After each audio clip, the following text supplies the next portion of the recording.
गजब गजब के लोग बा जग में, स्वार्थी भइल समाज हो। दुख में कहाँ बा केहू संगतिया,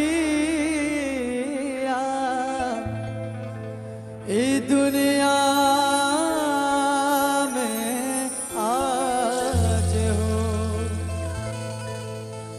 हित परित हिताई मिताई जात छोड़ देला। हित परित हिताई मिताई जात छोड़ देला। जब समय होला कमजोर,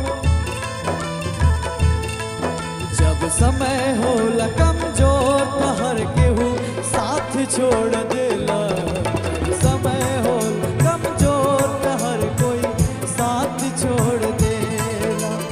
हित परित हिताई मिताई जात छोड़ देला। हित परित हिताई मिताई जात छोड़ देला। जब समय होला कमजोर,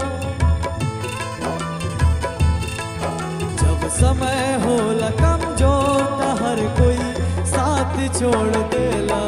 जब समय हो कमजोर तो हर कोई साथ छोड़ देला।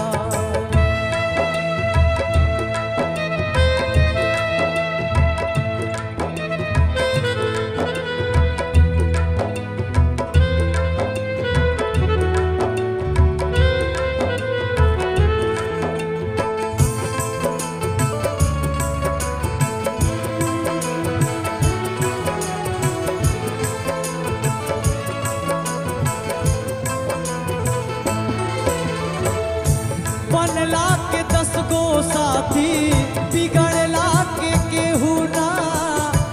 आपन बनैबा कैसे केहू तोहार होई ना। हो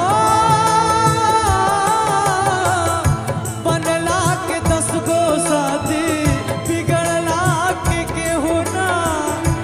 आपन बनैबा कैसे केहू तोहार होई। भाई के हाथ में हाथ, हाथ से हाथ छोड़ देला।